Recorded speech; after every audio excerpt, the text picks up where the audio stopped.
সত্য কথা বলতে জন্মের পরে মৃত্যু অবধারিত সত্য।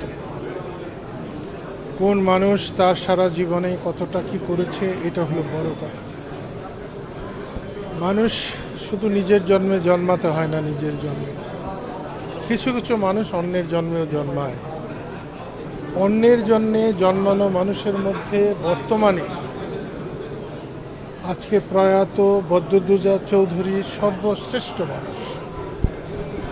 তিনি চিকিৎসক হিসাবে বাংলাদেশের শ্রেষ্ঠ মানুষ।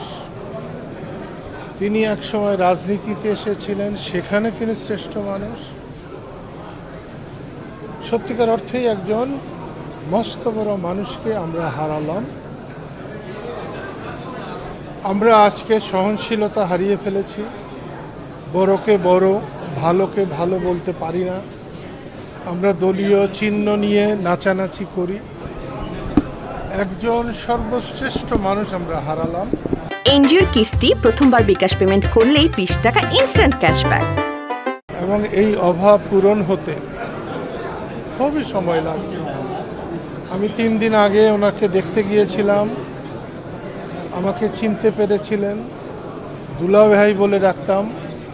সত্যি করেই তাকে পিতার মতো ভাবতাম। শত সহস্র মানুষের সামনে পায়ে হাত দিয়ে সালাম করেছি। আমার সালাম করার একটি মানুষ কমে গেল। আল্লাহ তাকে ব্যস্তবাসী করুক, তার পরিবার পরিজনকে এই শোক সইবার শক্তি দিন, এবং আমরা যেন মানুষের মতো মানুষ হতে পারি, অন্যকে সম্মান করতে পারি, অন্যকে হিংসা করে অন্যকে ছোট করার চেষ্টা না করি, যেটা বদরুদ্দোজা চৌধুরীর চরিত্রে কখনো ছিল না। মানুষকে ভালোবাসতে শিখেছিলেন, মানুষকে সেবা করতে শিখেছিলেন। আমরা যদি ভালোবাসতে সেবা করতে পারি, তাহলেই বদরুদ্দোজা চৌধুরীর প্রতি আমাদের সম্মান করা সার্থক হবে।